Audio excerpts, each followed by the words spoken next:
It's a fairly large detached house with 5 bedrooms, and it has an acre and a quarter of garden. The house needed a lot of work doing to it. It had a very old heating system, and we had a very cold first winter in the house. It was an LPG system. The boiler was at least 30 years old. As for ground source heat pump, I think it's a very elegant system in that it's using the heat of the sun that accumulates in the ground over the summer to heat the house in the winter. I think that's a perfect fit, really, to be able to transfer some of the summer's heat into your house in the winter. I'm a careful shopper, so I like to see everything that's available. Well, I ended up with 3 quotes on my desk, all for fairly similar amounts of money, but when you read them carefully, they didn't really include the same amount of work. I like the fact that R.A. Brown were a local company, that they were close on hand, and that they were very practical. They didn't contract out the installation or any part of it.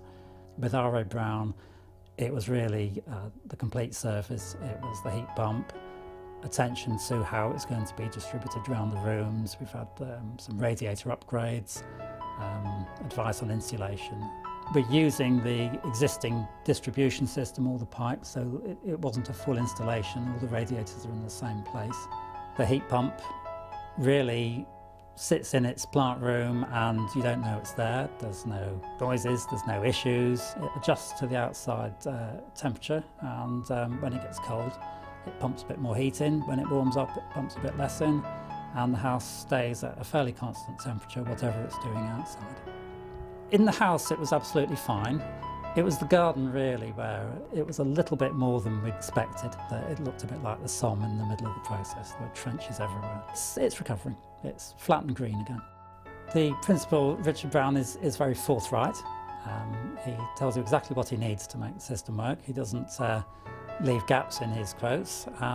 He takes the job right from the beginning to the end, and he's on site supervising the installation. We actually found it too warm for the first few weeks that we were using it. With his advice, I've adjusted the settings and made it a little bit cooler. Even in the coldest weather we've had this month, talking about nights at -6 and days at -1, I've been using about £3.50 worth of electricity a day on heating. It's very much cheaper.